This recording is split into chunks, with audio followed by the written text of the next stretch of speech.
विकास sir नमस्कार, ईश्वर दादा नमस्कार, दीपक भाऊ जय मनसे, ईश्वर भाऊ प्रकाशाला यायचंच आहे उद्या.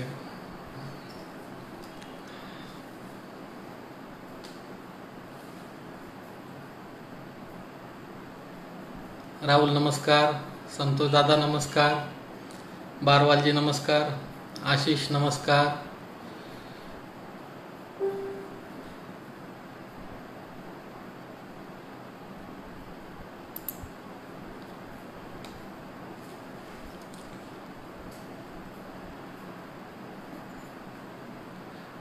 शिवा भाऊ नमस्कार.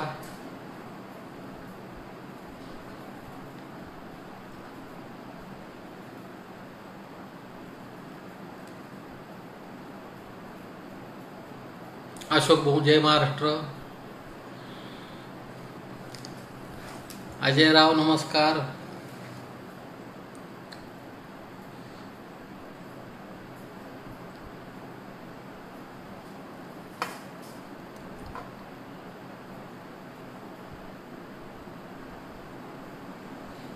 विजयराव नमस्कार. विनय दादा नमस्ते. दीपक नमस्कार. संदीप भाऊ नमस्कार. विनयराव धन्यवाद.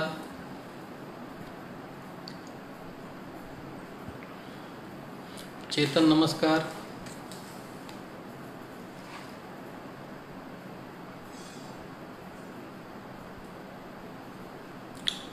हरीश नमस्कार.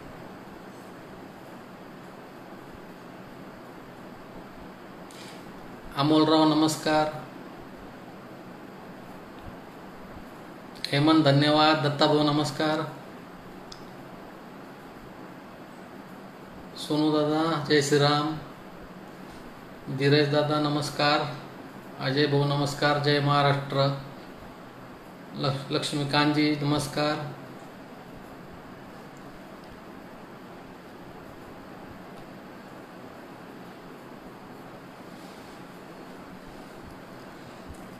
चला पटापट आपली मंडळी आली म्हणजे. सागर बारवाल साहेब जय श्रीराम. केतन दादा नमस्कार. सुनीलराव नमस्कार.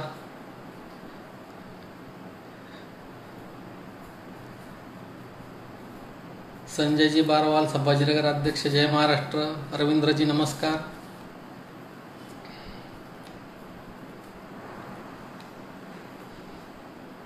रवींद्रजी जय श्रीराम. हेमंत दादा जय श्रीराम. नितीन दादा नमस्कार. हरीश दादा धन्यवाद. कुशल दादा जय महाराष्ट्र. महेंद्र भाऊ नमस्कार. आपली मंडळी अजून ऑनलाईन येते. थोड्या वेळानंतर सुरुवात करूया विषयाला. रिंकू दादा नमस्ते. अतुल दादा नमस्ते. अक्षय दादा नमस्ते. सतीश दादा जय सद्गुरू.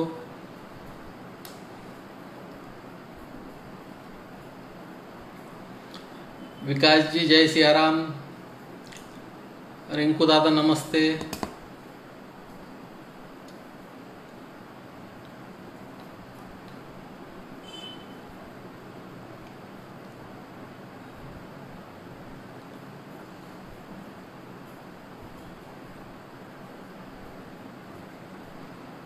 मुक्ताराम जी जय श्रीराम. चेतन दादा नमस्ते. नितीन जी जय श्रीराम. गणेश दादा जय श्रीराम. विकी दादा नमस्कार. संदीप भाऊ राम राम. सुनील भाऊ नमस्कार.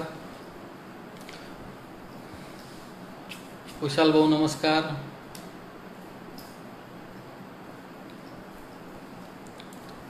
पाच मिनिटं थांबू आपले. थोडेसे माणसं अजून हळूहळू. नवीन लोक आहेत. सगळ्यांना फेसबुक लाईव्हला कसं जायचं ते माहीत नाही. ऋषी दादा नमस्कार. लखन दादा राम राम. अतुलरावजी नमस्कार. रुपेश दादा जय श्रीराम. कल्याणीताई जय श्रीराम.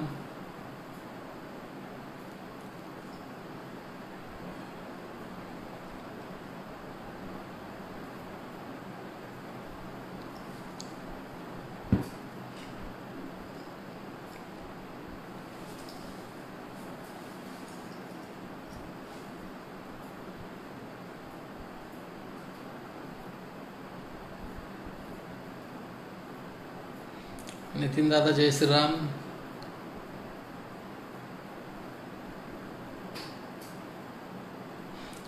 दीपक दादा नमस्कार.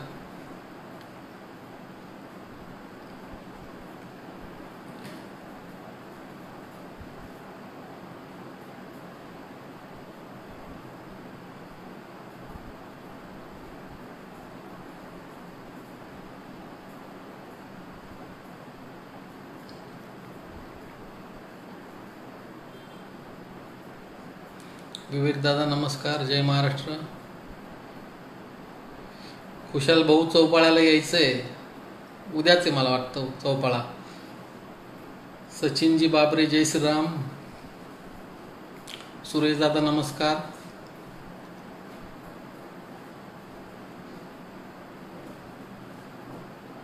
रिंकू दादा जय श्रीराम.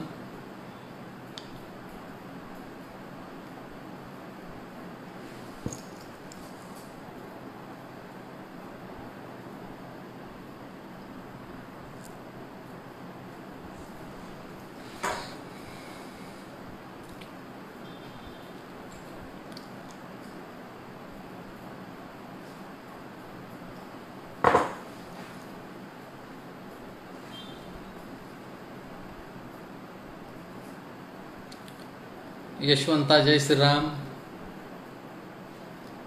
अजून 2 मिनिटात सुरुवात करू आपण. 8:10 2 मिनिटं बाकी आहे. प्रकाश भाऊ नमस्कार.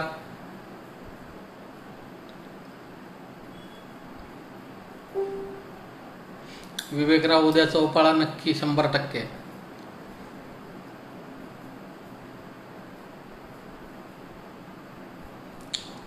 अक्षय दादा भाटेवाळ जय श्रीराम.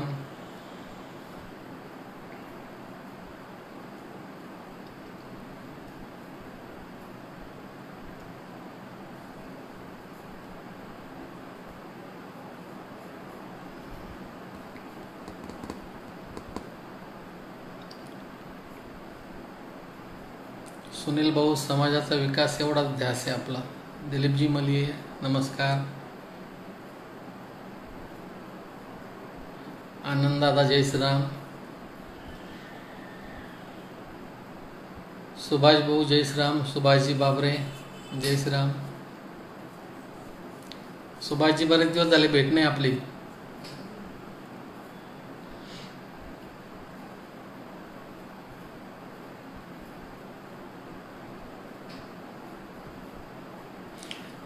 किरण दादा नमस्कार.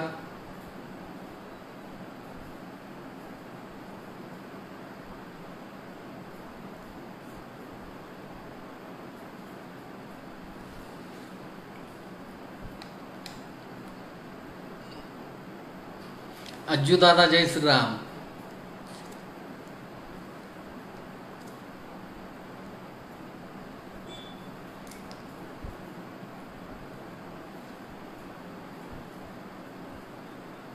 भरोदे साहेब नमस्कार. बालादादा.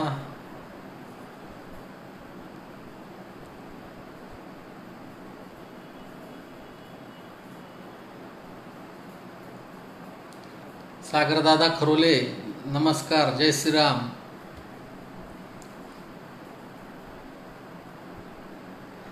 अंबरनाथ बुवा नमस्कार. बेलदारवाडीकर एकाच फोनवर सगळेजण लाईव्ह बघताय असं दिसतंय मला. अक्षय दादा नमस्कार.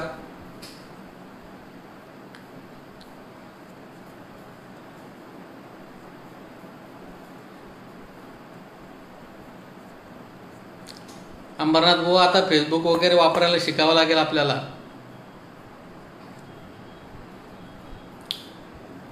दादाजी नमस्कार. दादाजी माळवाळ साहेब नमस्कार. पराग दादा जय श्रीराम. सागर दादा जय श्रीराम. सूचना येते अजून 5 मिनिटं थांबावं असं. काय करायचं, थांबायचं का? अशोकरावजी नमस्कार. प्रकाशजी नमस्कार. संतोष दादा. संतोषजी तोनगेरे कृपया जिल्हावार विषय घ्या. बरं बरं बरं. दत्तात्रयजी कुमावत चौपाळे नमस्कार. अक्षय दादा जय श्रीराम. ललित दादा जय श्रीराम. दादाजी नमस्कार. सुनील भाऊ नमस्कार.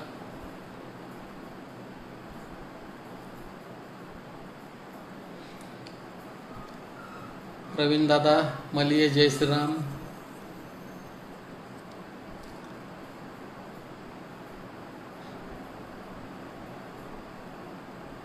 नितीन दादा नमस्कार. थांबू आपण, सगळे म्हणताय 5 मिनिटं थांबूया तर थांबूया 5 मिनिटं.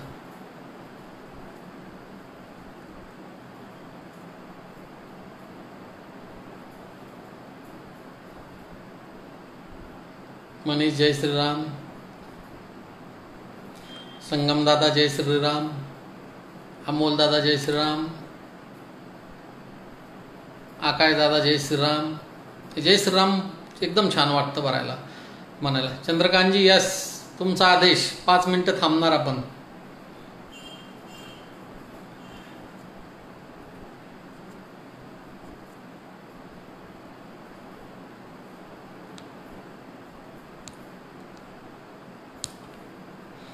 आकाश दादा नमस्कार.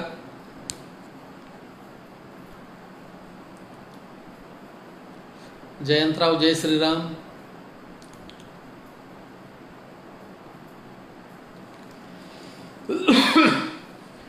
कृष्णा मलिये दादा जय श्रीराम. आयुष बाबरे दादा नमस्कार. आपले फेटेवाले कुमावत दादा जय श्रीराम. चंद्रकांतजी ऐकणंच आहे तुमचं. श्रीकांत दादा कुमावत जय श्रीराम.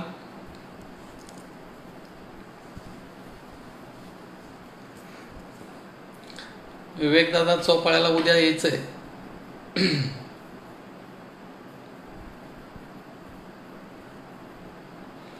संतोषजी वेळेची आपण कदर करत नाही, खरी तक्रार आहे. पण आपले लोक कामात अडकलेले, कोणाला लॉग इन व्हायला अडचण येते. थोडंसं आपल्याला सांभाळून घ्यावंच लागेल. सुनील दादा जगरवाल जय श्रीराम. तुमची वाटच पाहत होतो मी. गोपी दादा नमस्कार. अच्छा, अतुल बगडानी दादांची सूचना आहे 8:15 चालू करा. चालेल, करून टाकू 8:15 चालू. अक्षय नमस्कार.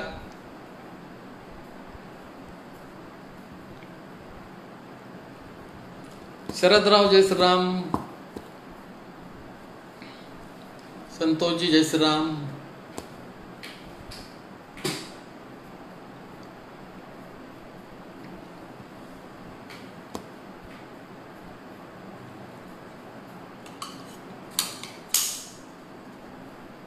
विक्रम जय श्रीराम.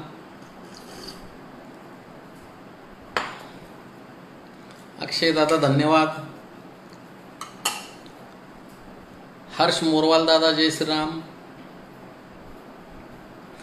मयूर भाटेवाल दादा नमस्कार. चेतन दादा जय श्रीराम.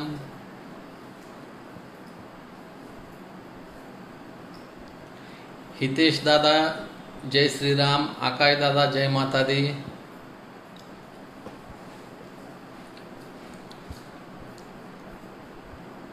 8:15 झाली. मित्रांनो चालू करायचं का?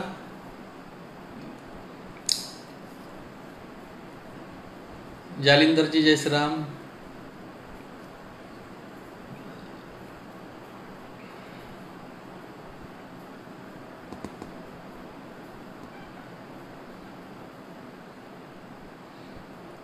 अजय दादा जय श्रीराम. वैभवराव नमस्कार. चला, सगळे म्हणताय चालू करा. चला, आज कुमावत बेलदार समाज सेवा संघाच्या वतीने आपण हे जे फेसबुक लाईव्ह घेतोय, या लाईव्हच्या अनुषंगाने माझ्या पुढे आज बरेच विषय आलेले आहेत की कोणत्या कोणत्या विषयांवर आज बोललं पाहिजे, काय काय विषय समाजापुढे आज आहेत. आपण टप्प्याटप्प्याने एक एक विषय आजच्या लाईव्हला घेऊ. याच्यामध्ये मागच्या लाईव्हमध्ये काही घेतलेले विषय, लाईव्हच्या नंतर मधल्या काळामध्ये लोकांशी चर्चा झाल्या, त्याच्यानंतर आपल्या प्रत्यक्ष भेटी, बैठका, ऑनलाईन मिटिंगा ज्या झाल्या, याच्यातून जे काही मुद्दे उपस्थित झाले याच्यावर माझं मत, माझी भूमिका, सेवा संघाची भूमिका स्पष्ट करावी अशी बरेच लोकांची मागणी होती. त्याच्यामध्ये पहिला आणि जो एक संवेदनशील मुद्दा जो मला अत्यंत लागला होता तो म्हणजे की अकोटला चिरंजीव तेजस जीवनवाल याचा संशयास्पद मृत्यू झाला.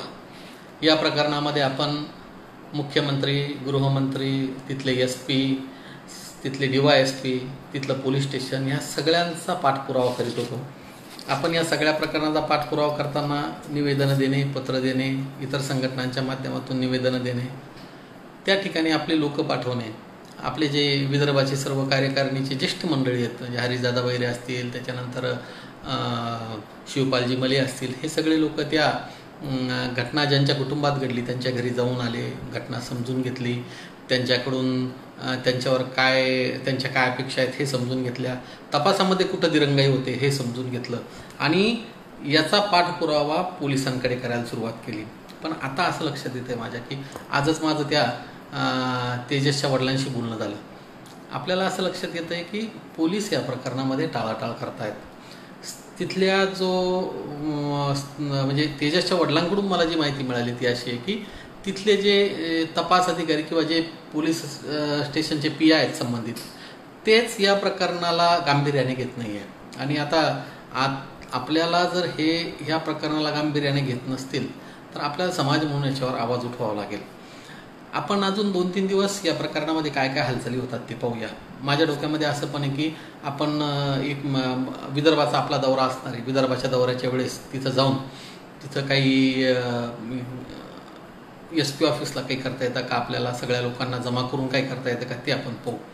दुसरी माझ्याकडे एक अशी सूचना पण आली होती की आपण असं करूया, संपूर्ण महाराष्ट्रात प्रत्येक तहसील ऑफिसला, प्रत्येक कलेक्टर ऑफिसला सेवा संघाच्या पदाधिकाऱ्यांनी संपूर्ण महाराष्ट्रभर तेजस जीवनवालच्या संशयास्पद मृत्यू प्रकरणी निष्पक्ष चौकशी व्हावी अशी मागणी करणारे निवेदन द्यावेत. तर हा पण एक पर्याय चांगला आहे.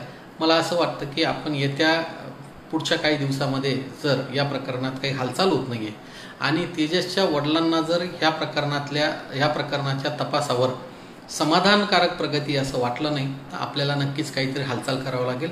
आपण त्याच्यावर लक्ष ठेवून आहोत, आपण त्यांच्या संपर्कात पण आहोत. आपल्याला जसं कळेल की याच्यावर काहीतरी आता ठोस ॲक्शन घेण्याची गरज आहे त्यावेळेस आपण ॲक्शन घेऊ. सगळ्यात मोठी अडचण लॉकडाऊनची आहे, आपल्याला एकत्रही येता येत नाही, तर आपण 5-50 लोक जाऊन SP ऑफिसच्या बाहेर उपोषणाला जरी बसलो तरी पण होऊ शकतं. ती पण तशी शक्यता आपण तपासत आहोत. तसं जर आपल्याला काही करता आलं तर आपण ते करण्याचा नक्कीच प्रयत्न करू. त्यामुळे तेजस जीवनवालचं जे प्रकरण आहे हे आपल्यासाठी, समाजासाठी म्हणून एक न्याय मिळवून देण्याची आणि ही आपली जबाबदारीची बाब, अत्यंत आपली जबाबदारीची बाब आहे की तेजस जीवनवालच्या प्रकरणामध्ये आपल्या समाजावर अन्याय झालेला असेल आणि तो अन्याय असाच जर आपण सहन करत राहिलो तर हे सामाजिकदृष्ट्या बरोबर नाही आहे. मग संघटनांचा, मग आपल्या सगळ्यांच्या, आपल्या एकजुटीचा, समाज एकजूट करण्याच्या आपल्या संकल्पनेचा काय फायदा आहे. त्यामुळे आपल्याला सगळ्यांना मिळून हा प्रयत्न करावा लागेल की या प्रकरणामध्ये आपण एकत्रितपणे संघर्ष कसा उभा करू. दुसरा एक माझ्याकडे मुद्दा आला होता की आपण बघा सध्या बऱ्याच आपल्या भावंडांना, समाज बांधवांना कोरोना योद्धा प्रमाणपत्राने सन्मानित करत आहोत. खरं तर सर्वात प्रथम म्हणजे मला असं वाटतं की ह्या कोरोना महामारीच्या संकटामध्ये ज्या कोणी आपल्या समाज बांधवांनी आपापल्या कुटुंबाच्या जबाबदाऱ्या पार पाडत आपल्या समाज बांधवांसाठी कोरोनाच्या काळामध्ये काही ना काही प्रकारे मदत करायचा प्रयत्न केला. मग कोणी असेल, आपले काही मंडळींनी अन्नधान्याचं वाटप केलं असेल, कोणी औषध गोळ्यांचं वाटप केलं असेल, कोणी इतर काही मार्गांनी या कोरोनाच्या काळामध्ये समाजसेवा करायचा प्रयत्न केला. मग अशा सगळ्या लोकांचं कौतुक करण्याची जबाबदारी समाज संघटना म्हणून कुमावत बेलदार समाजसेवा संघाची असं मला वाटतं. आणि याच्यातून मला अनेक लोकांनी म्हटलं की कोरोना योद्धाचे प्रमाणपत्र का दिले याच्यामागे देण्याचं कारण काय. तर जो माणूस काम करतोय त्याच्या कामाची दखल घेणं, त्याच्या कामाची नोंद घेणं हे समाज म्हणून आपलं कर्तव्य आहे. आणि काम करणाऱ्यांच्या कामाची आपण दखल घेतली, ज्यांनी काम केलं. बरं, हे जी काय मंडळी जी काय स्वतःची पदरमोड करून काम करत असतील किंवा स्वतःचा वेळ देत असतील किंवा अजून काही करून समाजासाठी सेवा करायचा जर प्रयत्न करत असतील तर या सेवेची आपण नोंद घेतली तर याच्यात काय चुकीचं आहे. उलट अशा प्रकारे नोंद घेतल्याने इतर लोकांना यांच्या कामापासून प्रेरणा मिळून बाकीचे पण लोक सामाजिक कार्य करायला प्रोत्साहित होतील. हा साधा आणि सरळ सेवा संघाचा येतोय. याच्यामध्ये दुसरं आपल्याला असं पण वाटत होतं की जास्तीत जास्त मंडळींना आपण सन्मानित करूया ज्यांनी खरोखर काम केलं आहे. अनेक लोक असे आहेत की जे कोणत्या संघटनांमध्ये काम करत नाही, कोणत्याच सामाजिक उपक्रमांमध्ये पुढे येत नाही, कुठं चमकत नाही, परंतु हे लोक अत्यंत निरपेक्षपणे अनेक राज्याच्या कान्याकोपऱ्यामध्ये आपल्या सेवा कार्य करतायत. मग यांचं कार्य समाजासमोर आलं पाहिजे, यांचं कार्य समाजाला दिसलं पाहिजे, ही आपली जबाबदारी असल्यामुळे आपण हे सगळे कोरोना योद्धे सन्मानित करत आहोत. बरं, हे काही इतकं सोपं काम पण नव्हतं. बघा, प्रत्येक जिल्ह्यांमधून त्या जिल्ह्यातल्या सेवा संघाच्या पदाधिकाऱ्यांकडून जे लोक कोरोनाच्या संकटामध्ये काही ना काही समाजकार्य करतायत त्यांची माहिती आपल्यापर्यंत येत होती. मग त्या माहितीच्या बरोबर त्या लोकांनी केलेल्या कामाचे पुरावे आपल्याकडे येत होते आणि हे सगळे पुरावे तपासून आपली नाशिकला एक टीम काम करत होती, ज्याच्यामध्ये आपले नाशिकचे पदाधिकारी श्री चेतन परदेशी ते काम सगळं पाहत होते आणि त्यांनी अत्यंत कष्टाने मोठा वेळ खर्च करून मोठ्या प्रयत्नपूर्वक हे सगळे कोरोना योद्धांचे प्रमाणपत्र देण्याचं काम मार्गी लावलं. त्यासाठी कुमार बेलदार समाजसेवा संघातर्फे खरं तर मी चेतन परदेशींचं आभार पण मानतो आणि अभिनंदन करतो. आणि ज्या पद्धतीने त्यांनी आत्तापर्यंत जे सर्व प्रमाणपत्र इश्यू करण्याचा प्रयत्न केला, माहिती तपासणे, फोटो पाहणे, नावं तपासणे, वेळोवेळी त्या लोकांना ते प्रमाणपत्र देणे. बरं, नाशिकमध्ये सध्या ते प्रमाणपत्र तयार करायचं काम नाशिकला चालू आहे. नाशिकला सध्या लॉकडाऊन आहे. अल्टरनेट दिवस दुकानं चालू असतात. एक दुकान सोमवारी चालू असेल तर मंगळवारी बंद, मग बुधवारी चालू, मग गुरुवारी बंद. त्यातही दुकानांची चालूची वेळ सकाळी 10 ते 5 वाजेपर्यंत. त्या वेळामध्ये त्या दुकानदारांकडे इतर कामंही असतात. त्यात वेळात वेळ काढून आपलंही सेवा संघाचं काम करणे आणि अशा याच्यामध्ये या सगळ्या तारेवरच्या कसरतीमध्ये त्या चेतन परदेशी आणि त्यांच्या टीमनी हे सगळे प्रमाणपत्र आत्तापर्यंतचे यशस्वीपणे देण्याचं काम पाडलं. यासाठी मी त्यांचा व्यक्तिशः अत्यंत आभारी आहे. आणि अनेक प्रमाणपत्र अजून प्रलंबित आहे. अजून काही बीडचे प्रमाणपत्र प्रलंबित आहेत, काही नाशिकचे आहेत, काही औरंगाबादचे आहेत, काही नंदुरबारचे आहेत. टप्प्याटप्प्याने हे सगळे प्रमाणपत्र होतील आणि ते सगळ्यांना दिले जातील. राहिला दुसरा मुद्दा, ह्या कोरोना संकटामध्ये मदत करण्यासाठी पुढे येण्याचा. तर कोरोना संकट काही संपलं नाही, परिस्थिती फार खराब आहे. चांगल्या चांगल्या लोकांना अडचणी येत आहेत. अनेक चांगले लोक कोरोनाने संक्रमित होऊन हॉस्पिटलाइज झाले. त्यामुळे आपण आता एक काळजी घ्या. आपण काय खूप मोठा श्रीमंत समाज नाही. आपले काही समाजाचे आपले मोठ्या मोठ्या संस्था, ट्रस्ट, हॉस्पिटल्स नाही. आपण आजारी पडलो तर आपल्यावर फार मोठं संकट येईल. त्यामुळे आपल्या सगळ्या लोकांनी, आपल्या सगळ्या समाज बांधवांनी अत्यंत काळजीपूर्वक ह्या कोरोनाच्या संक्रमणापासून दूर राहिलं पाहिजे. ती काळजी घ्या, स्वतःची काळजी घ्या, कुटुंबाची, मुलाबाळांची, आईवडिलांची काळजी घ्या. घरी राहा, सुरक्षित राहा. त्याचप्रमाणे सेवा संघाच्या माध्यमातून आता कोरोनाच्या मध्ये त्या आयुष मंत्रालयाने सांगितलं की आर्सेनिक अल्बम गोळ्या कोरोनामध्ये रोगप्रतिकारशक्ती वाढवतात. आपण सेवा संघाच्या माध्यमातून आर्सेनिक अल्बम गोळ्यांचं पण मोफत वाटप सुरू केलेलं आहे.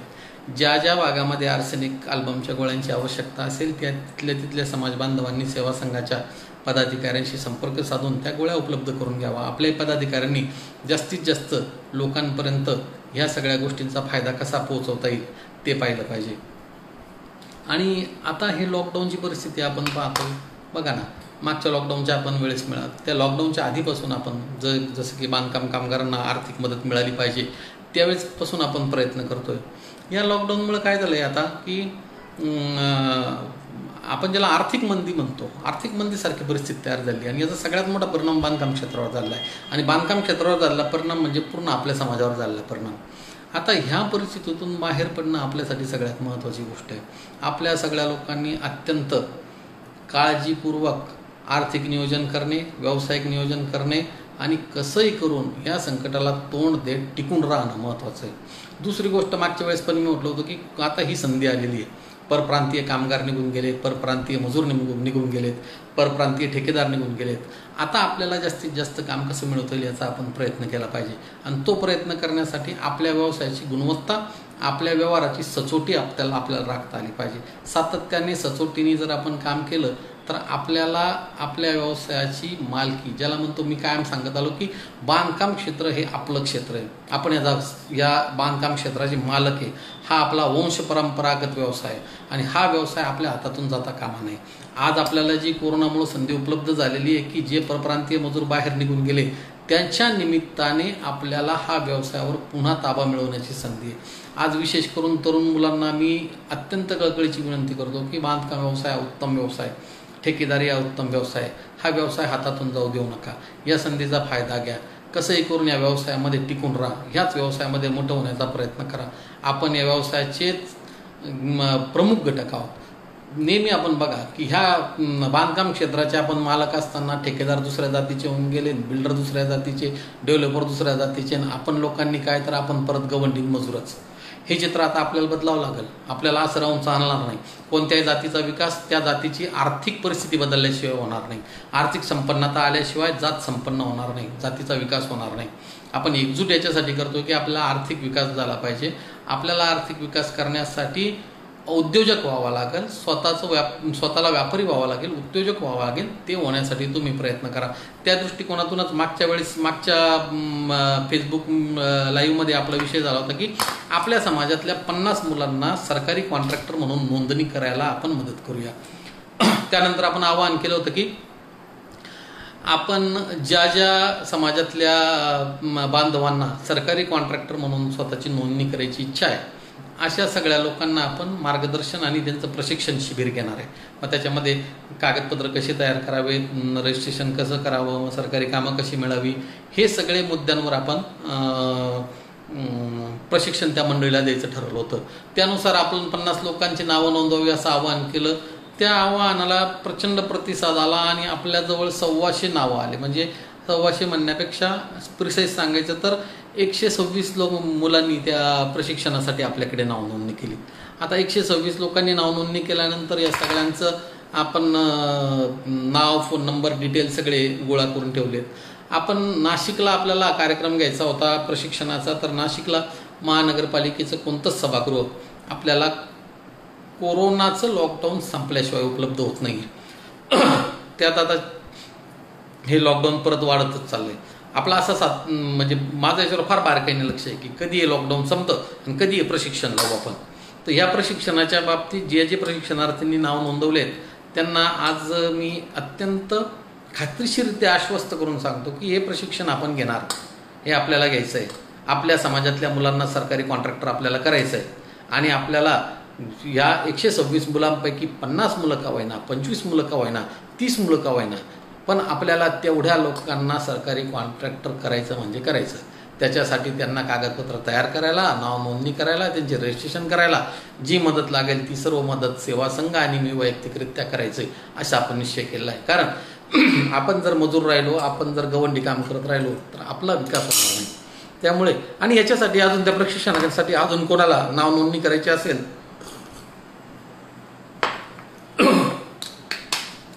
तर ती नाव नोंदणी आताही त्यांनी केली तर चालेल.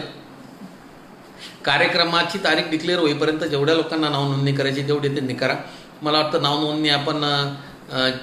नोंदणी पण चेतन परदेशी आणि सुनील कुमावत, सुनील बेलदार हे 2 जण पाहत आहेत.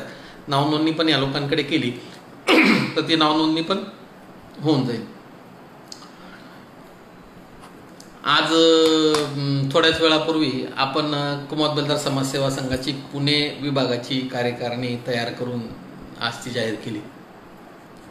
बऱ्याच दिवसापासून पुणे विभागामध्ये सेवा संघाचे आपले जे कार्यकर्ते होते या सगळ्यांचं असं म्हणणं होतं की आता एक पुणे विभागाची आपली कार्यकारिणी तयार व्हावी. पण ते सगळ्यांच्या व्यस्ततेमुळे वेळी कोणाच्या जमत नव्हत्या, त्याच्यामुळे बैठकांना पुढं मागं होत होतं. असं करत असताना हे लांबत चाललेलं होतं. मग आता एवढ्या 15 दिवसापासून लॉकडाऊनमुळं थोडंसं सगळीच मंडळी निवांत आहे, त्याचं औचित्य साधून आपण पुणे जिल्हा कार्यकारिणीचा जो विषय होता तो ऐरणीवर घेऊन आज थोड्या वेळापूर्वीच आपण पुणे जिल्हा कार्यकारिणी पण सेवा संघाची जाहीर केली आहे. या कार्यकारिणीला अध्यक्ष म्हणून अविनाशजी बैताडे ज्येष्ठ समाज बांधव आहेत आपले पुण्याचे, ते निर्वाचित झाले. आज त्यांचंही मी अभिनंदन करतो आणि मला आता अशी अपेक्षा आहे की पुणे विभागामध्ये पण सेवा संघाच्या माध्यमातून चांगलं समाजकार्य, ज्याला भरीव रचनात्मक आपण समाजकार्य उभं करण्याचा प्रयत्न करतोय आणि त्याला त्या भागामधून पण आता बळ मिळेल आणि तिथं पण आपल्याला काहीतरी करता येईल.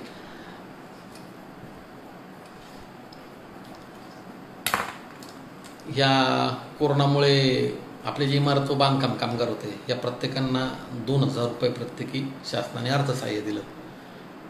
आता हे अर्थसहाय्य त्याच लोकांना मिळालं की ज्या लोकांनी इमारत व बांधकाम कामगार म्हणून नोंदणी केलेली होती. मग आता एक तर लक्षात आलं की जे जे लोकांनी बांधकाम कामगार म्हणून नोंदणी केली त्या लोकांना फायदा मिळाला, नक्की फायदा मिळतो. त्यामुळे आज परत मी तुम्हाला हे पुनश्च एकदा आवाहन करतो की बघा, शासनाच्या कोणत्याही सोयी सवलती सुविधांपासून आपण वंचित राहायचं नाही. हा सवलती घेणे हा आपला हक्क आहे, कायम लक्षात ठेवा.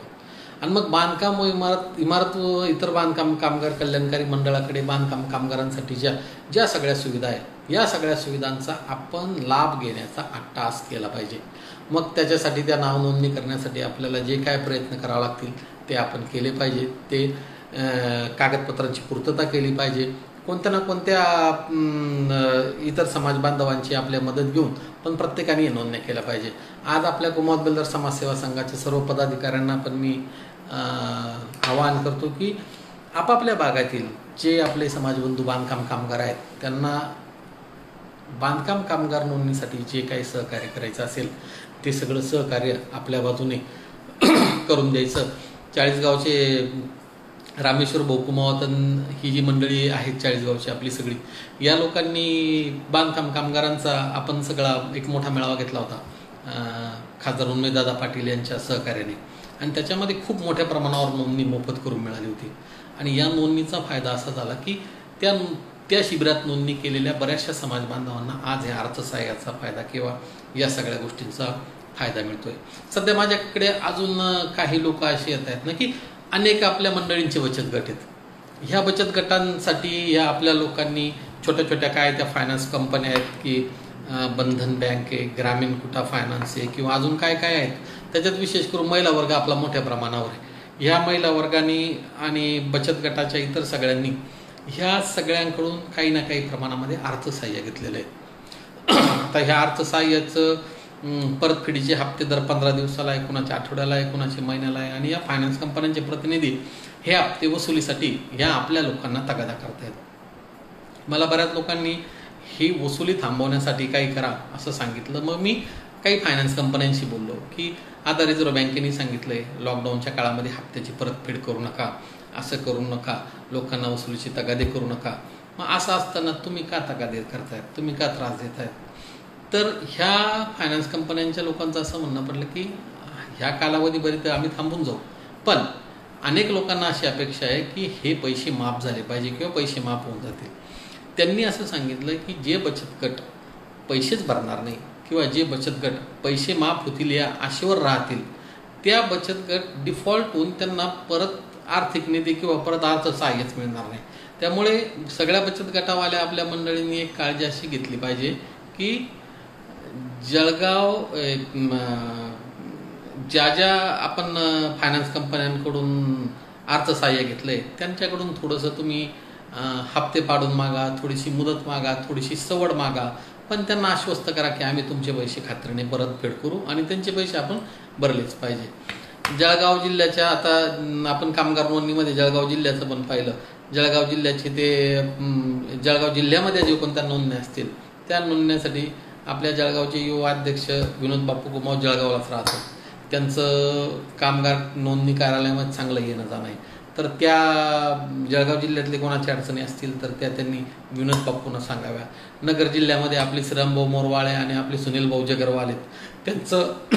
त्यांचं कामगारांच्या याच्यामध्ये तर मोठंच कामगारांच्या नोंदणीमध्ये त्या अहमदनगर जिल्ह्यात जर त्यांना कोणाला मदत अडचण असेल तर त्यांनी सुनील भाऊशी संपर्क साधावा किंवा श्रीराम भाऊशी संपर्क साधावा. इकडे नाशिकमध्ये कामगार नोंदणीची कोणाला अडचण असेल तर त्यांनी दीपक कुमावतांशी संपर्क साधावा, सुनील बेलदारांशी संपर्क साधावा.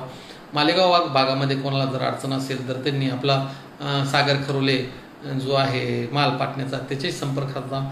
जेणेकरून कोणी ना कोणी एकमेकाशी संपर्कात राहून अशा प्रकारची नाव नोंदणी करून घेण्याचा प्रयत्न करावा. त्याचप्रमाणे आता आपण उद्यापासून धुळे नंदुरबार संपर्क दौरा घेतला आहे. अनेकांनी मला विचारलं की कोरोनाच्या काळामध्ये दौरा वगैरे घेण्याचं काय कारण. काय झालं मित्रांनो की कोरोनाच्या आधीपासून बांधकाम व्यवसायात अडचणीत होत आहे. आता कोरोनामुळं तो बांधकाम व्यवसाय थांबूनच गेला. आणि आता परत पावसाळा चालू झाला, म्हणजे बांधकाम व्यवसायाला जानेवारी महिन्यापासून जी मंदी चालू आहे ती मंदी थेट आता डिसेंबर महिन्यापर्यंत जाणार.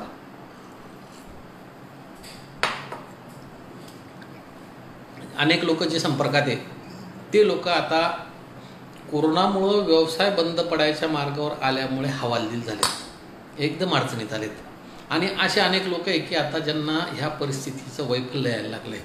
अशी अनेक मंडळी आहे, त्या लोकांना आता असं वाटायला लागलं आहे की आता आपलं कसं होणार, आता आपण कोलमडून पडू, आता आपला संसार कोलमडून पडेल, आपण घेतलेल्या कर्जांनी आपल्यावर जप्त्या येतील, आपल्या मोटरसायकली ओढल्या जातील, आपल्या घरातले TV नेले जातील.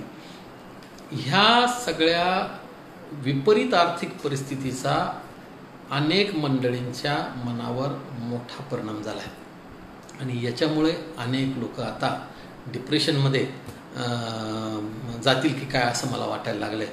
त्यामुळे ह्या सगळ्या लोकांना उभारी देण्यासाठी, ह्या सगळ्या लोकांना हिंमत देण्यासाठी, या सगळ्या लोकांना हे आश्वस्त करण्यासाठी की तुम्ही एकटे नसून आम्ही तुमच्याबरोबर आहे, ह्या लोकांना हे दाखवून द्यायचं आहे की हा समाज, संपूर्ण समाज म्हणजे आपण आहोत, तुम्ही एकटे नाही किंवा मी एकटे नाही. आणि मग अशा सगळ्या थकलेल्या, भागलेल्या जे लोक अडचणीमध्ये पिचत आहेत या लोकांना उभारी देण्याचं काम, या लोकांना बळ देण्याचं काम हे कोणी करायचं, तर ही आपली जबाबदारी आहे. आणि सेवा संघाचा प्रथम प्रतिनिधी म्हणून मला असं वाटतं की ही माझी पण जबाबदारी वैयक्तिक आहे की ह्या लोकांच्या दारापर्यंत आता गेलं पाहिजे, या लोकांच्या घरी जाऊन यांच्या अडचणी समजून घेतल्या पाहिजे, या लोकांना स्थानिक पातळीवर काय काय प्रश्न आहेत ते सोडवण्यासाठी जागेवर बसून आपल्याला काम करावं लागेल. कारण सोशल मीडियावर समाजकार्य खूप लोक करतात. मी नेहमी माझ्या भाषणामध्ये सांगतो की अनेक लोक असे आहेत ना की ज्यांना असं वाटतं की समाजाबद्दल 4 गोष्टी कळकळीच्या व्हॉट्सअपवर टाकल्या, फेसबुकवर टाकल्या म्हणजे आपला समाजकार्याची जबाबदारी संपली. परंतु समाजकार्य हे जमिनीवर होतं. तुम्ही जोपर्यंत लोकांच्या घरी जाऊन त्यांच्या मांडीला मांडी लावून बसून त्यांचे प्रश्न समजून घेत नाही आणि ते प्रश्न सोडवण्यासाठी प्रयत्न करत नाही, तोपर्यंतच्या समाजकार्याला काही अर्थ नाही आहे. समाजकार्य हे ॲक्च्युली जमिनीवर करायचं कार्य आहे आणि त्याचाच भाग, त्याचीच जबाबदारी आणि त्या जबाबदारीची जाणीव ठेवून, त्या बांधिलकीचं भान ठेवून कुमावत बेलदार समाजसेवा संघाच्या वतीने आपण संपूर्ण महाराष्ट्राचा आणि प्रत्येक जिल्ह्याचा संपर्क दौरा आयोजित केलेला आहे. आणि हा आयोजित केलेला दौरा टप्प्याटप्प्याने आपण पार पाडणार आहे. उद्याची सुरुवात आपण नंदुरबार, शहादा, धुळे या जिल्ह्यांपासून केली आहे. भरपूर तिथे 15-20 गावांना आपल्या बैठका, लोकांच्या घरी चहा पाण्याच्या निमित्ताने जाऊन त्यांचं कसं काय चाललं आहे, तुम्ही कसे आहात, तुम्ही चांगले आहात का नाही, तुम्ही सुरक्षित आहात का नाही, तुम्हाला अडचण असेल तर आम्ही तुमच्यासोबत आहे, हे त्यांना आश्वस्त करण्यासाठीचा हा दौरा आहे. आणि आज त्यानिमित्ताने मी सगळ्या आपल्या सेवा संघाच्या पदाधिकाऱ्यांना सांगतो की आपल्या प्रत्येक जिल्ह्यातल्या दौऱ्याचं तुम्ही नियोजन करा. प्रत्येक जिल्ह्यामध्ये संपर्क दौरा करायचा आहे. तुम्ही तारखा ठरवा, मी येणार, मी सगळे कामं सोडून येणार. आज आपण आपल्या लोकांच्या पाठीशी उभं राहण्याची हीच वेळ आहे. आपल्याला उभं राहावंच लागेल.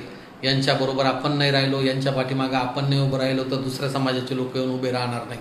मग ते समाजकार्य, मग ते बॅनर, मग त्या मोठ्या मोठ्या बातम्या, मग ते व्हॉट्सअपवरचं जाहिरातबाजी, याला काही अर्थ उरत नाही. हे समाजकार्य जमिनीवर करायचं समाजकार्य आहे. आणि सगळ्यांनी आता डोक्यात घ्या, येत्या 2 महिन्यामध्ये आपल्याला पूर्ण महाराष्ट्र पिंजून काढायचं आहे. विदर्भाचा एक पूर्ण मोठा दौरा घ्यायचा आहे, मराठवाड्याचा दौरा घ्यायचा आहे, पश्चिम महाराष्ट्राचा दौरा घ्यायचा आहे. 1-1, 2-2 जिल्हे जोडून 3-3, 4-4 दिवसांचे आपण जर दौरे केले तर मला असं वाटतं की सर्व समाज बांधवांच्या आपल्याला घरी जाण्याचा संधी मिळेल, त्यांच्याशी संवाद साधायची संधी मिळेल. आणि संघटनेचं काम काय आहे तर लोकांच्या दारी जाऊन लोकांच्या अडचणी सोडवणं. लोक आपल्यापर्यंत अडचणी घेऊन येतील याची वाट पाहायची काय आवश्यकता आहे. आपल्याला जर माहिती आहे की सगळीकडे अडचणी, वातावरणच अडचणीचं आहे, सर्व देश अडचणीत आहे, राज्य अडचणीत आहे, मग माझे बांधव अडचणीत असतीलच ना, मला त्यांच्या अडचणी समजून घ्यायला जायला नको का. ही भावना प्रत्येकाने ठेवा. आपल्या आजूबाजूच्या समाज बांधवांची, आपल्या गल्लीतल्या, आपल्या गावातल्या, आपल्या तालुक्यातल्या, आपल्या जिल्ह्यातल्या बांधवांची काळजी घेण्याचा तुम्ही प्रयत्न करा. आज जर आपण एकमेकाची काळजी घेतली नाही तर येणाऱ्या पिढीतले, पुढची जी पिढी आपली समाजाची, ती समाजाची पुढची पिढी आपला काय आदर्श ठेवल याचं पण तुम्ही भान बाळगा.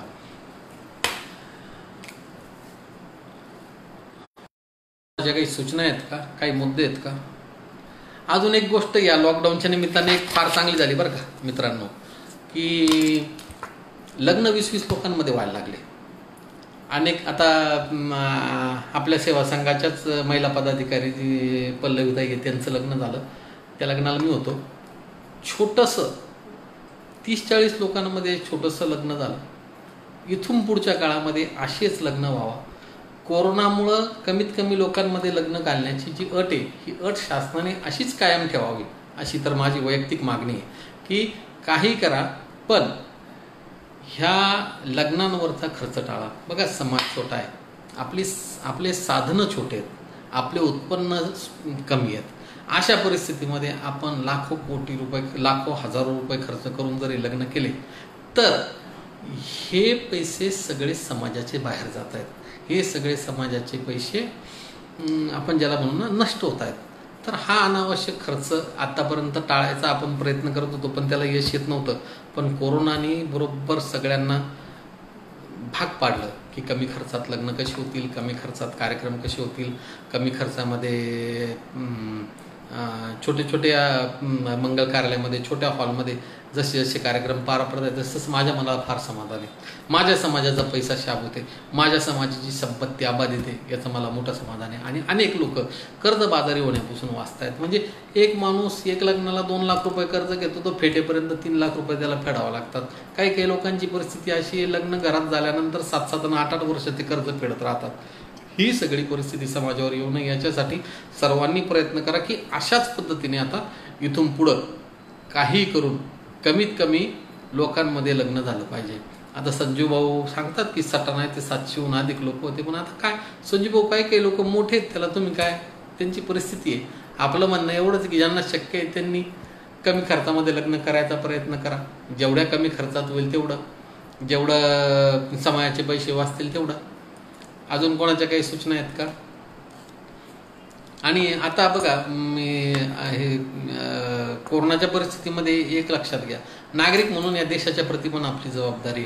आता मुख्यमंत्री एवढं ते कोरोनासाठी फाईट करतायत. मुख्यमंत्र्यांनी आता आवाहन केलं की रक्तदान करा, रक्त कमी पडतंय. तर याच्यासाठी रक्तदानासाठी आपण काही जाहीर अजेंडाच राबवला पाहिजे असं काही नाही. ज्यांना जसं जसं शक्य होईल, ज्यांना जसं जसं जाता येईल, ज्यांना जसं जसं करता येईल त्यांनी ते रक्तदान करा. आता ते प्लाझ्मा थेरपीला पण रक्त लागतं, काय काय लागतं. त्याच्यासाठी आपण नागरिक म्हणून आपली जी जबाबदारी आहे. आणि बघा कुमाऊत जात ही अत्यंत देशभक्त जात आहे. आपलं नातं जमिनीशी, आपलं नातं भगव्या झेंड्याशी, आपली नाळ जमिनीशी जोडली गेलेले आपण लोक आहे. प्रभू श्री रामचंद्राचा वारसा सांगणारे आपण लोक आहेत. त्यामुळे आपल्या जातीबरोबरच संपूर्ण समाजाच्या कामात आपण कसे येऊ त्याचा पण आपण विचार केला पाहिजे. आणि हे रक्तदानाचं ज्यांना ज्यांना शक्य आहे त्या सुदृढ समाज बांधवांनी रक्तदानाचा एकदम निश्चय करून रक्तदान करायला गेलंच पाहिजे. मनोज बेलदारांची सूचना आहे की इगो बाजूला ठेवला पाहिजे, समजून उमजून घेणे आज गरजेचे झाले. मनोज दादा, इगो कोणाशी ठेवायचा? कोणीच कोणाशी इगो ठेवण्याचं काहीच कारण नाही. आपण सर्व एकच लोक आहे. आपण एका रक्ताचे, एका नात्याचे सगळे लोक आहे. आपण एकमेकाची मदत घेताना, एकमेकाबरोबर काम करताना लहान कोण, मोठं कोण, इगो काय, हे सगळे प्रश्न कोणीच ठेवायची गरज नाही. बघा, सुदृढ समाज निर्माण करायचा असेल तर इगो बाजूला ठेवून सर्वांना एक दिलाने काम करावं लागेल. मी आजच दुपारी एका ग्रुपवर पाहत होतो, खूप काय ते बॅनर टाकण्यावर, पोस्टर टाकण्यावरून खूप वादावादी चालू होती. कशासाठी मला सांगा ना? आपण जर सर्व एकच लोक आहेत तर कशासाठी? आता जे बॅनर टाकत होते त्यांना जर कोणी टाकू नका असं सांगत होतं तर त्यांनी टाकायची काही गरज नाही. आणि हे बॅनर टाकताय तर त्यांनी पण नाराज होण्याची काही गरज नाही. त्यामुळे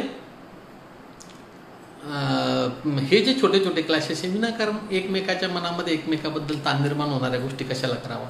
सेवा संघाच्या सर्व कार्यकर्त्यांना, पदाधिकाऱ्यांना मी या निमित्ताने विनंती करतो की बघा, आपलं उद्देश समाजकार्य करणे, आपलं मोटिव्ह समाजकार्य करणे. त्यामुळे आपण आपल्या मूळ हेतूपासून अजिबात चलित न होता लोकांची सेवा होईल असं काम करण्यासाठी जे काम करायचे ते काम करण्यावर भर द्या. दुसरा मुद्दा मी परत एकदा सांगतो की सोशल मीडियावर आपल्या समाजात आपल्या कामाचा किती प्रसार केला तर त्याचा फायदा नाही जोपर्यंत आपण जमिनीवर काम करत नाही. त्यामुळे आपला फोकस कायम जमिनीवर काम करण्यावर ठेवा. आपल्या बाजूनी थोड्या छोट्या कामं बघा.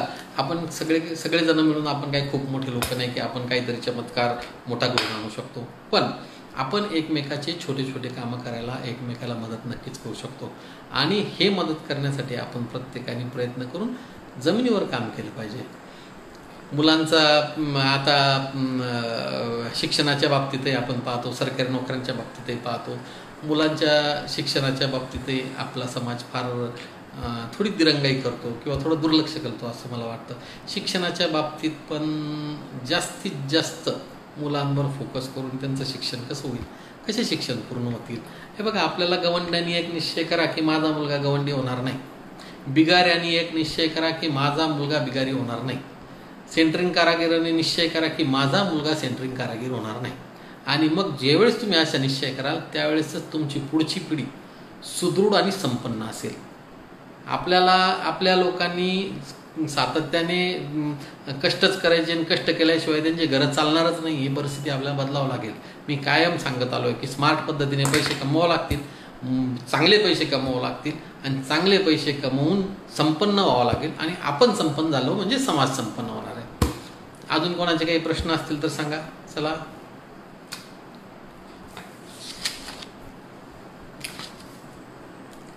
कुमावत बेलदार समाजसेवा संघाच्या कार्यकारिणी तयार करण्याच्या बाबतीत माझं एक सगळ्यांना अजून असं आव्हान आहे की महाराष्ट्राच्या ज्या भागांमध्ये किंवा ज्या जिल्ह्यांच्या ज्या भागांमध्ये कुमावत बेलदार समाजसेवा संघाच्या कार्यकारिण्या उभ्या झालेल्या नाही, कार्यकारिण्या तयार झालेल्या नाही, काही ना काही निमित्तानं ते लांबत चाललं आहे किंवा काही ना काही निमित्तानं ते पेंडिंग पडतं आहे, तर तिथल्या आपल्या पदाधिकाऱ्यांनी थोडासा पुढाकार घेऊन त्या ठिकाणी आपल्या कार्यकारिण्या उभ्या करा. कार्यकारिणी कशासाठी असतं तर हे समाज बांधवांना जोडण्याचं माध्यम असतं. एक जाळं तयार होतं.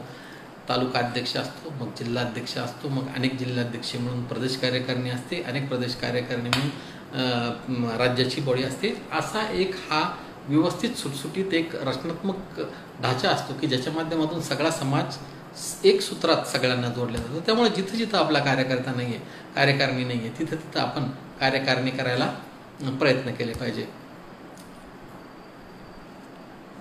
आणि काही आहे का विषय? इंग्लिश मीडियमवाले ऑनलाईन अभ्यासाच्या नावाखाली लूट करताय, फी मागताय. हा विषय, फीच्या बाबतीतला हा विषय आपले संभाजीनगरचे जिल्हाध्यक्ष संजू भाऊ कुमावत यांनी ऑलरेडी घेतला होता.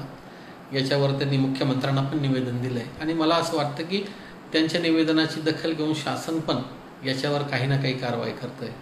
त्यामुळे आपल्याकडून हा विषय ऑलरेडी घेतला गेला आहे. याच्यामध्ये जर आपण काही अजून करण्यासारखं असेल तर ते करू. कुमावत समाजाने व्यसनमुक्त व्हावे तरच समाजाचा विकास होईल. खरी बाब आहे. म्हणजे इतके पैसे कमवतात आपले लोक, मला तर आश्चर्य वाटतं. 700-700 रुपये रोज आहे लोकांना. अनेक लोक असे ना 700-700 रुपये रोज आहे. 700 रुपये रोजाने 25 दिवसाचे पैसे केले तरी 17,500 रुपये महिना होतो. केवढा पगार आहे? कंपन्यांमध्ये जाणाऱ्या लोकांनी एवढा पगार झाला ना, मग तरी एवढं असूनही आपण अडचणीत काय तर केवळ व्यसनाधीनता. आणि या व्यसनाधीनतेचे खूप परिणाम वाईट होत आहेत. बरं, लग्न जमायला, सोयरिकी जमायला एवढ्या अडचणी येत आहेत. आता मुलांना खूप प्रॉब्लेम येत आहेत सोयरिकींना. त्यामुळे व्यसनाधीनतेचा तर सगळ्यांनी गांभीर्याने विचार करा, पालकांनी विचार करा, मुलांनी पण विचार करा. उद्याचा दौरा सकाळी 10:30 वाजेपासून धुळे जिल्ह्याच्या हातनूरहून सुरुवात होणार आहे. तर ज्या समाज बांधवांना धुळे नंदुरबार जिल्ह्यातल्या या दौऱ्यामध्ये सहभागी होता येईल त्या सगळ्या लोकांनी सहभागी व्हा. प्रत्येक समाज बांधवाने आपापल्या जिल्ह्यामध्ये हा दौरा कसा राबवता येईल याचा पण विचार करा. अजय कुमावतांनी विचारलं, आपल्या कुमावत बेलदार NT समाजाला आरक्षण कमी टक्के आहे. अजून आपल्याला NT मध्ये जे आरक्षण आहे त्याच्यामध्ये परत विमुक्त आणि भटक्या जाती अशा सगळ्या एकत्र आहे. आता ते घटनेने जेवढं आरक्षण दिलेलं आहे ते पण त्या आरक्षणामध्ये पण आज असं होतं ना की B मध्ये Cचा कॅन्डिडेट, C मध्ये Dचा कॅन्डिडेट. आता तरी ते आंतरपरिवर्तनीय जे आरक्षण आहे त्याचं अंमलबजावणी सध्या बंद झाली. हे आरक्षण वाढवण्यासाठी काय करता येतं का तर बघा, याच्यासाठी ना रेणके कमिशन नेमलं होतं केंद्र सरकारने भटके मुक्तांच्या सद्यस्थितीचा देशातल्या अभ्यास करण्यासाठी. रेणके कमिशन मी त्यांच्याबरोबर काम करतच होतो. त्याच्यानंतर इदाते आयोग लागू झाला. इदाते आयोगाने पण चांगलं काम केलं. इदाते आयोगाने देशातल्या आणि राज्यातल्या भटक्या विमुक्तांसाठी काही शिफारशी सुचवल्या आहेत केंद्र शासनाला. या सगळ्या शिफारशी घटनात्मक आहेत, म्हणजे ज्या शिफारशी फक्त केंद्र शासनच अंमलबजावणीत आणू शकतं, ते पण लोकसभेत बिल पारित करून. तर मला असं वाटतंय की हे जे सरकार आहे, हे सरकार इदाती कमिशननी ज्या काही सूचना मांडल्या आहेत त्या सगळ्या सूचनांच्या विचार करेल, त्यातल्या मॅक्झिमम सूचना स्वीकारून त्याचं कायद्यात रूपांतर करेल. अजून एक मला आत्ता एक सूचना चांगली आली की त्या विकीदादांची, की आपल्या महिलांनी गृहउद्योग पाहिजे. छोटे छोटे गृह उद्योगाने घेत केंद्र शासनाने आता MSMEला फार पैसे द्यायचं सुरुवात केली. ज्या छोटे घरगुती उद्योग ज्यांना उभारण्यासारखे असतील त्यांनी ते उभारावे. जर अशा काही महिला 5, 50, 100 उद्योग उभारण्यासाठी जर तयार असतील तर ह्या महिलांसाठी पण गृह उद्योगासाठीचं प्रशिक्षण जर करायचं असेल तर त्या प्रशिक्षणाची जबाबदारी आपण घेऊ, त्याचा सगळा खर्च पण आपण करू प्रशिक्षणाचा. आपण जर अशा कोणी महिला इच्छुक असतील तर अशा सगळ्या महिलांची माहिती संकलित करा. फक्त महिलांचीच माहिती संकलित करायचं काम महिलांनी करा, पुरुषांनी करू नका. महिलांची माहिती संकलित करून मग अशा प्रकारचं एखादं जर आपल्याला शिबिर राबवायचं असेल तर तो पण प्रयत्न करू. त्यांना जी लागेल ती मदत, म्हणजे तांत्रिक मदत किंवा त्यांना जो बॅकअप असेल किंवा नॉलेज बेस्ड इन्फॉर्मेशन जी असेल ती सगळी आपण त्यांना देण्याची प्रयत्न करू. आणि आता एक घरकुल योजनेचा लाभ कसा होईल असं सांगितलंय. घरकुल योजनेचा लाभासाठीचे निकष जे आहेत ते मला असं वाटतं की पिवळ्या रेशन कार्डवाल्या लोकांनाच घरकुलासाठी सवलती मिळतात. पण रेणके आयोगाच्या शिफारशींमध्ये आपण ती मागणी केलेली होती की भटक्या विमुक्तांसाठी स्वतंत्र हाऊसिंग स्कीम राबवावी. आता केंद्र सरकार याच्यावर जर काही निर्णय घेईल तर पाहू, आपल्याला काही जर स्वतंत्र मिळालं तर बरं होईल.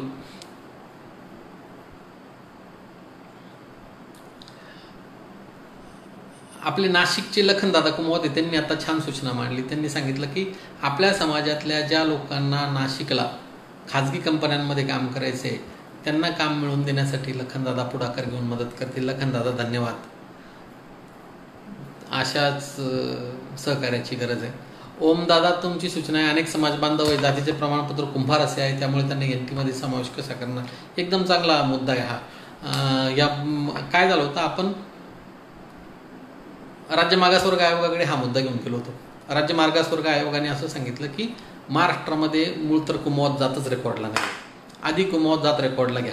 आणि ह्या कुमवत जातीत जे गोत्र आहेत या सगळ्या गोत्रांना पूर्वी काय होतं आतापर्यंत की सरसकट बेलदार म्हणून ओळखले जात होते. मुद्दा हा आहे ना की आपण कुमवत आहोत, आपण कुमवत म्हणून एका अत्यंत प्रतिष्ठित जातीचे घटक आहोत. आणि मग ज्या जातीच्या प्रतिष्ठित जातीचा आपण घटक आहोत त्या जातीशी शासन दरबारी नोंदच नसते किंवा राज्य सरकारला कुमवत ही जात महाराष्ट्रात आहे याची माहितीच नसते. ही बाब आपल्यासाठी अत्यंत खेदाची होती. म्हणून आपण 2010 सालापासून प्रयत्न करत होतो की राज्य सरकारने कुमवत जातीला स्वीकारावं किंवा कुमवत जातीला रेकग्नाइज करावं. मग आता जो GR आला आहे तो GR कुमवत जातीचा आला. आपण ते प्रकरण करताना आपण हा प्रयत्न करत होतो की अनेक लोकांना बेलदारच्या सवलती ज्या मिळत आहेत त्या पण तशाच राहिल्या पाहिजे. मग आपल्याला शासनाकडून आपण कुमवत जातीला मान्यता घेताना ती कुमवत जात बेलदार जातींची सारखी किंवा बेलदार जातींची तत्सम अशी घेतली. आता हा झाला आपला एक प्रश्न, तर कुमवतचा मार्गी लागला. मग त्या भागामध्ये ज्या ठिकाणी आपल्या बांधवांच्या नोंदण्या कुठं कुंभार झाल्या आहे, कुठं गवंडी झाल्या आहे, कुठं इतर अशा काही झाल्या आहे, त्या ठिकाणी त्या राज्य मागासवर्ग आयोगाचे जे पाहणी अहवाल आहे आपल्याकडे, आपण विदर्भामध्ये ते अहवालाच्या प्रती उपलब्ध करून दिलेले आहेत, ते पाहणी अहवाल तिथल्या प्रांताच्या समोर ठेवून त्यांच्याकडे या विषयावर चर्चा करून त्यांना हे दाखवून द्यायचं आहे की हा मुद्दा राज्य मागासवर्ग आयोगाने ऑलरेडी कन्सिडर केलेला होता की कुमवतांच्या अनेक मंडळीची जातीचे नावं कुंभार, गवंडी, इतर असे काय लागलेले आहे आणि ही सगळी मंडळी कुमवतच आहे. हे सगळं त्या आयोगाच्या रिपोर्टमध्ये आलेलं आहे. त्या रिपोर्टच्या कॉप्या तुम्हाला पाहिजे असेल तर हरिदादा बेअरिंगकडे कॉपी आहेच, तरी पण तुम्हाला अजून पाहिजे असेल तर माझ्याकडून मी अजून उपलब्ध करून देतो. त्या घेऊन आपल्याला त्या शासकीय यंत्रणांशी मांडून आपली जातीचे दाखले बंद करून घ्यावे लागतील, बदलून घ्यावे लागतील. आणि काय विषय आहे,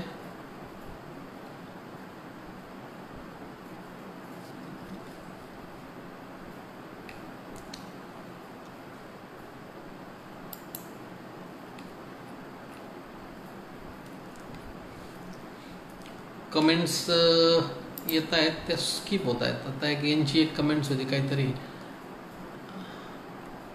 मंगेश दादा तुसेंची काहीतरी कमेंट होती, ती स्किप झाली. मंगेश दादानी परत टाकली तर मला बोलता येईल त्याच्यावर.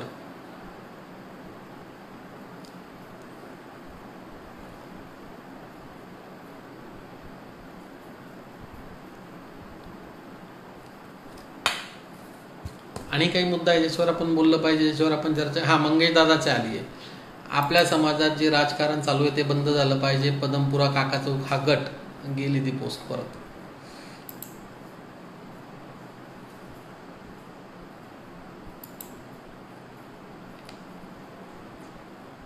परत गेला मंगेश दादा तो कॉमेंट, परत टाका मंगेश दादा.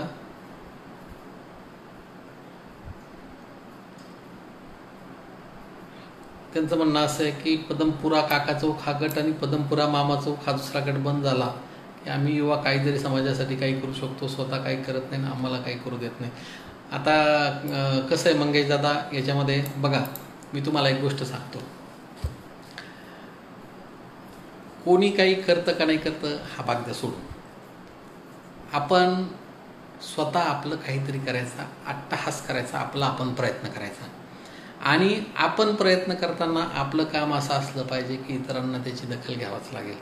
त्यामुळे तुम्ही हे गट बंद होईल. बरं तुम्हाला मी सांगू का, गट बंद होण्यासाठी हे तुम्ही काका चौक मामा चौक सांगताय, तिथलं मला काय याच्याबद्दल मला नाही काय बोलता येणार. पण गट बंद व्हावे ह्या विषयावर अनेक लोक अनेक ठिकाणी काम करतायत. पण तसं होत नसतं. कारण काय होतं की एका विचाराला मानणारे लोक, दुसऱ्या विचाराला मानणारे लोक, तिसऱ्या विचाराला मानणारे लोक, असे लोक एकत्र असतात. आणि मग अशा प्रकारच्या वेगवेगळ्या विचारांच्या लोकांमधून वेगवेगळी कामाची पद्धत तयार होते. मग आपण असं कोणालाच म्हणू शकत नाही की याची कामाची पद्धत चुकीची आणि त्याची कामाची पद्धत बरोबर आहे आणि त्याची कामाची पद्धत योग्य नाही. मला असं वाटतं की आपण काम करून आपलीच एक स्वतःची कामाची पद्धत तयार करावी आणि आपलाच एक स्वतःचा गट म्हणण्यापेक्षा आपणच काम असं उभं करावं की सगळे लोक आपल्यासोबत येतील. तुम्ही प्रयत्न करा, आम्ही तुमच्यासोबत आहे. तुम्ही काम करा, सामाजिक कार्य कोणतंही असू द्या तुमचं, आम्ही तुमच्यासोबत आहे. तुम्ही निश्चिंत राहा. काजलताईंचं म्हणणं आहे भाऊ आपल्या समाज बांधवांचे दारिद्र्य रेषेत नाव नाही आहे. का नाव नाही आहे? आता ताई तुम्ही ज्या गावात आहे, मला वाटतं तुम्ही मालपाटण्यात आहे, ग्रामपंचायत आहे आपल्याच ताब्यात आहे, सोसायटी आपल्याच ताब्यात आहे, सगळं आपल्या ताब्यात आहे. मग आपल्या लोकांचे दारिद्र्य रेषेत नाव का नाही आहे? नसेल तर ते का नाही टाकल्या गेले? आणि आता टाकायसाठी काय करावं लागेल ते सांगा. आणि त्यासाठी मी काय मदत करायची ते सांगा. मी ती सगळी मदत करेल. तिथले स्थानिक राजकीय प्रतिनिधी असतील, आमदार असतील किंवा तहसीलदार असतील, प्रांत असतील, कोणाशी बोलायचं असेल आणि जाणीवपूर्वक आपले नावं टाळण्यात येत असेल तर मला तर सांगा. आपण तक्रार करू, त्याची पत्र देऊ. आणि ते पत्र देऊन होत नाही तर जाऊन बसू त्यांच्या दारात. आपल्याला काम करण्यासाठी, आपल्याला आपलं काम करून घेण्यासाठी कोणाच्याही दारात जाऊन बसायला काहीही कमीपणा नाही. समाजाचं कोणतंही काम असो ते काम झालं पाहिजे एवढा फक्त आपला डोळ्यासमोर हेतू ठेवायचा. ओमदादांनी काहीतरी लिहिलं होतं पण ते गेलं. शिवदास का दादाने लिहिले कौटुंबिक कलह टाळा. खरी गोष्ट आहे. इतके प्रकरणं येतात की घरामध्ये असं झालं, त्याच्यामुळं असं झालं, सून वागत नाही, सासू सासरे वागवत नाही, नवरा त्रास देतात. कशासाठी? अरे भांडण न करता चांगलं शांतपणे जीवन जगता येतं. बघा, ज्या कुटुंबात कलह नाही त्याच कुटुंबाची प्रगती, ज्या कुटुंबामध्ये कलह नाही तेच कुटुंब संपन्न होणार आहे. जर कलह झाले तर मग ते पोलीस स्टेशन, मग ते मध्यस्थ, हे लोक मध्ये या, ते लोक मध्ये या, बैठका घ्या आणि त्याच्यामधून आपल्या कुटुंबाची संपूर्ण बेइज्जती होती. मी तुम्हाला सांगू का, आज कुटुंब टिकणं ही सगळ्यात महत्त्वाची बाब आहे. अजिबात आपल्या कुटुंबामध्ये कलह होऊ देऊ नका. तो ते ॲडजस्टमेंट करायला शिकायला लागेल आपल्याला. मुलींनी करावं, मुलांनी करावं, 2 पावलं प्रत्येकाने मागं सरकावं. आणि त्या मुलींनी सासू सासऱ्यांना आईवडील समजावं आणि त्या सासू सासऱ्यांनी मुलीला आपली मुलगी, सुनाला आपली मुलगी समजावं. साधारण एवढं ढोबळ कल्पनेने काम केलं ना तरी कुटुंबात काही होणार नाही. आणि ज्या कुटुंबामध्ये सगळं कुटुंब एकजूट आहे, सगळं कुटुंब एक दिलाने एक मताने काम करतं ना, त्या कुटुंबाचा विकास कोणीच थांबू शकत नाही. त्यांना संपन्न होण्यापासून कोणीच अडवू शकत नाही. हे सगळे लोक एकदम ध्यास घेऊन कुटुंबाचा विकास करत असतात. त्यामुळे सगळ्यांना माझी नम्र विनंती, हे घरामध्ये कुटुंब कलह आहे आणि बैठक घ्या आणि हे करा आणि याला मध्यस्थी आणा आणि त्याला अजिबात नाही. आणि तुम्हाला मी सांगू का, हे मध्यस्थी विद्यस्थी प्रकारच करू नका. फार हे सगळं अवघड कार्यक्रम आहे. काय कोण लोक काय कोणाची बाजू घेतं, कोण कोणाची बाजू घेतं, कोणी ते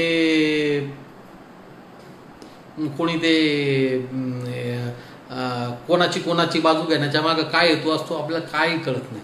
काही ठिकाणी जे जुळण्यासारखे प्रकरण असतात ते पण खराब होऊन जातात. त्यामुळे या शक्यतो भानगडीमध्ये कोणी जाऊ नये. आपला संसार प्रत्येकाने शांततेने करावा, घरातल्या वडीलधाऱ्यांचा मान राखावा, त्यांच्या सल्ल्याने आपल्यातले वाद मिटवावे, बाहेर कोणतीच गोष्ट नेऊ नये. कैलासराव बगडाने म्हणतात आपल्या जातीचा इतिहास लिहून 100 वर्ष जुना झाला आहे, नवीन लिहिला पाहिजे. हरकत नाही. इतिहास लिहायची जर कोणी टीम जबाबदारी घेत असेल 1-5-6 लोकांची, तर आम्ही त्याला अर्थसहाय्य पण करू आणि त्यांना लागणारा डेटा पण पुरवण्याची व्यवस्था करू. मग जुने सगळे संदर्भ 100-200 पुस्तकं तर माझ्याकडेच असतील. जेवढं देता येईल तेवढं आपण ते देण्याचा प्रयत्न करू. ओमदादाने सांगितलं अनेक विविध राजकीय पक्षामध्ये काम करत असताना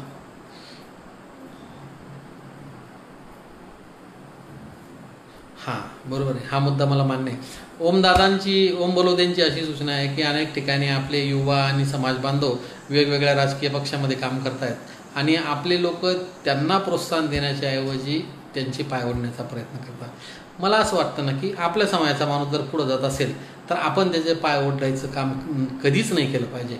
आणि अशा प्रकारे आपल्या समाजातल्या युवांना किंवा पुढं जात असलेल्या लोकांना जे लोक पाय ओढून मागं ओढण्याचा प्रयत्न करतात यांचा मी निषेध करतो.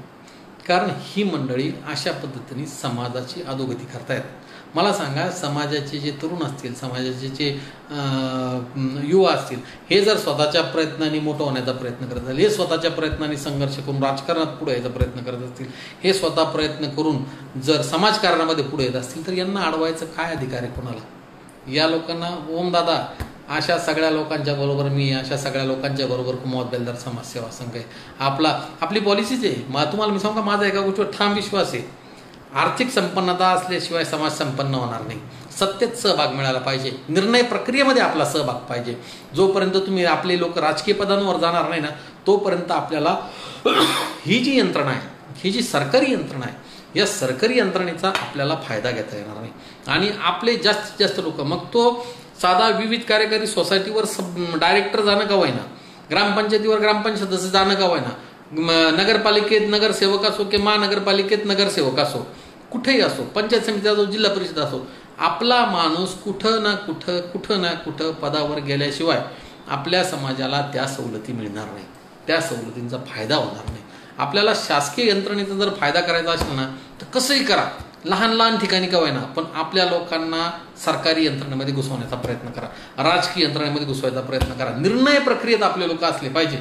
निर्णय प्रक्रियेत जेव्हा आपले लोक येतील ना, तेव्हा काहीही झालं तर समाजाचा विकास होतच राहील.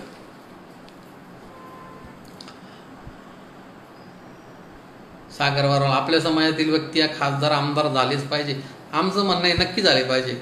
सांगा, ज्यांना कोणाला आमदार खासदार व्हायचं असेल त्यांच्या प्रचारासाठी मी स्वतः येईल, त्यांच्यासाठी मी स्वतः कॅम्पेनिंग करू लागेल, काहीच हरकत नाही. नरेंद्र दादा म्हणताय की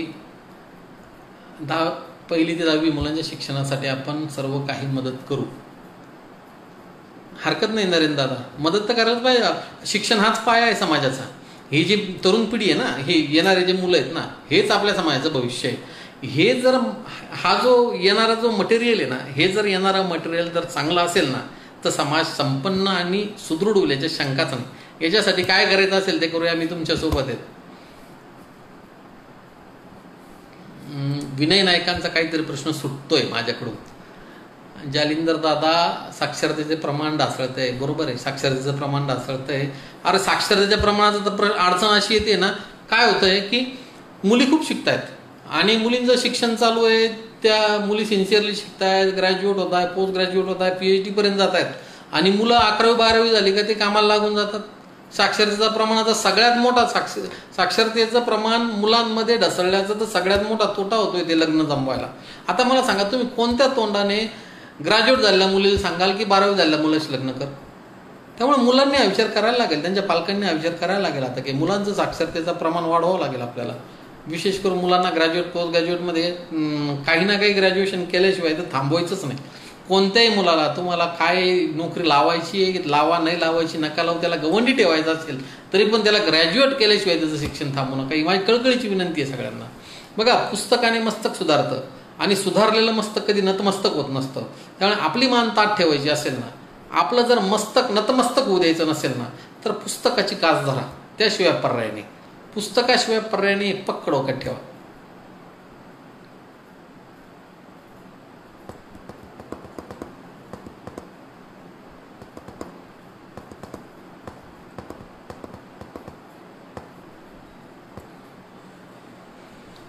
आकाश धुमोने म्हणताय की तेजसला न्याय मिळाला पाहिजे ही अपेक्षा तुमच्याकडून. यस, तुमची माझ्याकडून अपेक्षा रास्त आहे.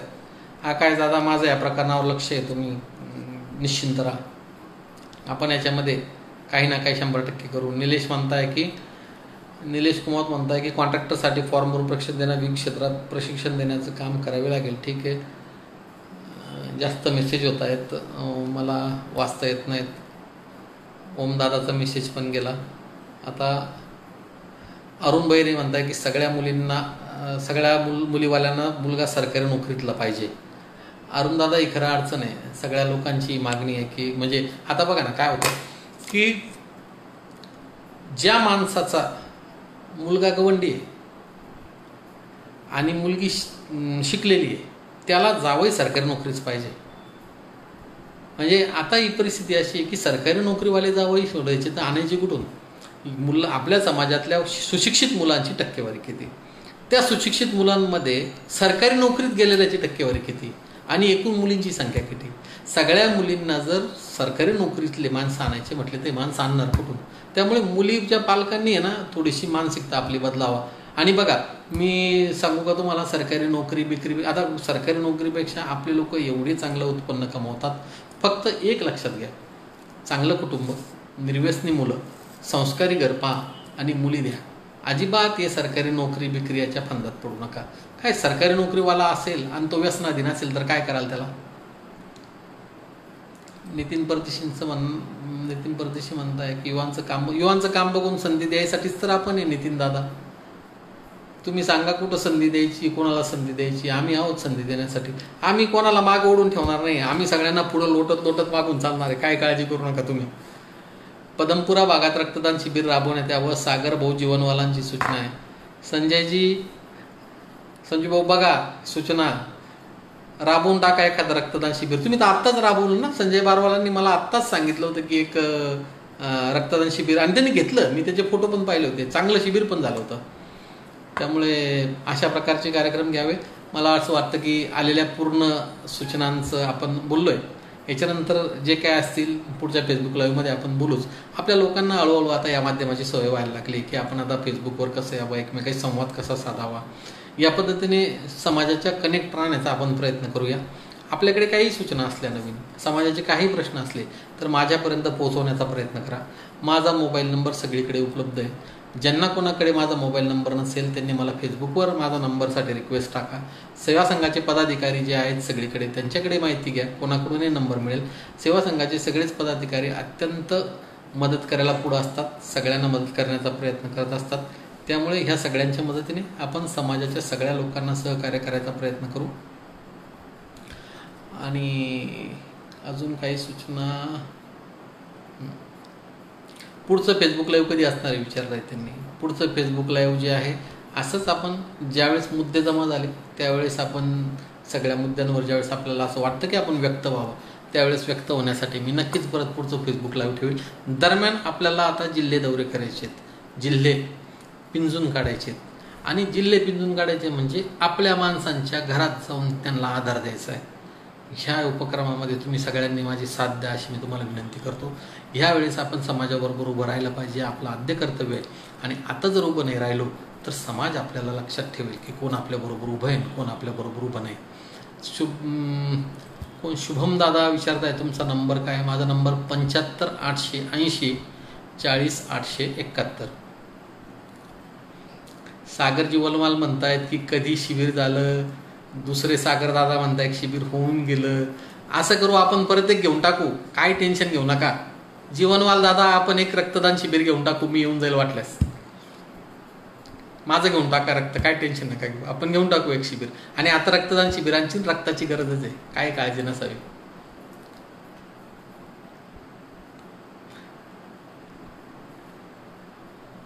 चौपाळ्यासाठी वेलकम, धन्यवाद. चौपाळ्याला यायचंच आहे उद्या.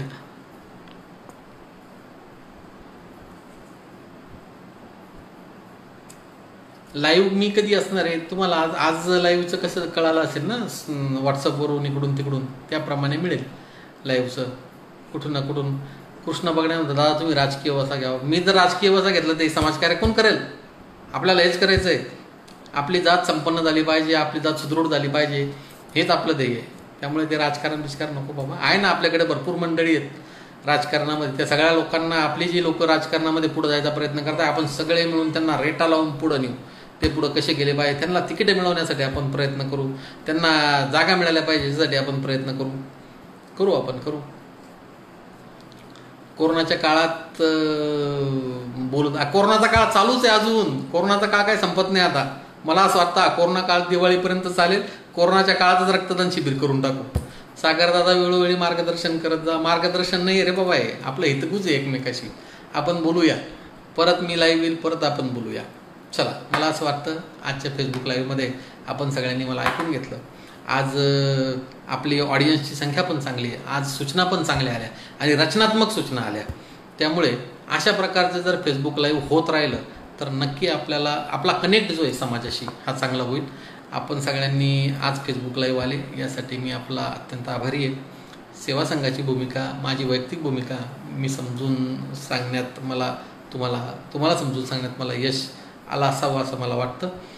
आपल्या काही अडचणी असतील तर त्या आपण परत एकदा सगळे मिळून सोडूया. मी तुम्हाला परत एकदा सांगतो की समाज हित सर्वतोपरी आहे. त्यामुळे आपल्या समाजाचं हित होण्यासाठी आपल्याला जे जे आवश्यक असेल ते आपण करूया. आपल्या माणसांच्या बागे उभं राहण्यासाठी आपल्याला जे जे करायचं आपण ते सगळं करूया. परत लवकरच पुढच्या फेसबुक लाईव्हमध्ये आपण भेटू. दरम्यानच्या काळामध्ये होणाऱ्या जिल्ह्या दौऱ्यांमध्ये कुठे ना कुठे आपली भेट होईल. कुमार बेलदार समाज सेवा संघाच्या सोशल मीडिया टीमला पण मी एक गोष्ट सांगू इच्छितो की सोशल मीडियावर प्रसिद्धी म्हणजे समाजकार्य नाही. आपल्या जमिनीवर काम करायचं आहे. वादविवाद टाळा, संघर्ष टाळा, मनोमनी वाईटपणा टाळा. सगळ्यांशी प्रेमाने, सहानुभूतीने, आपुलकीने वागा. प्रत्येकाला ज्याचा त्याचा आदर देण्याचा प्रयत्न करा. प्रत्येक समाज बांधव आपल्यासाठी आदरणीय, प्रत्येक माणसामध्ये देव आहे हे लक्षात ठेवा आणि प्रत्येक माणसाला तशीच वागणूक द्या. एवढं बोलून मी आज माझ्या फेसबुक लाईव्हची सांगता करण्यासाठी तुमची परवानगी मागतो. धन्यवाद.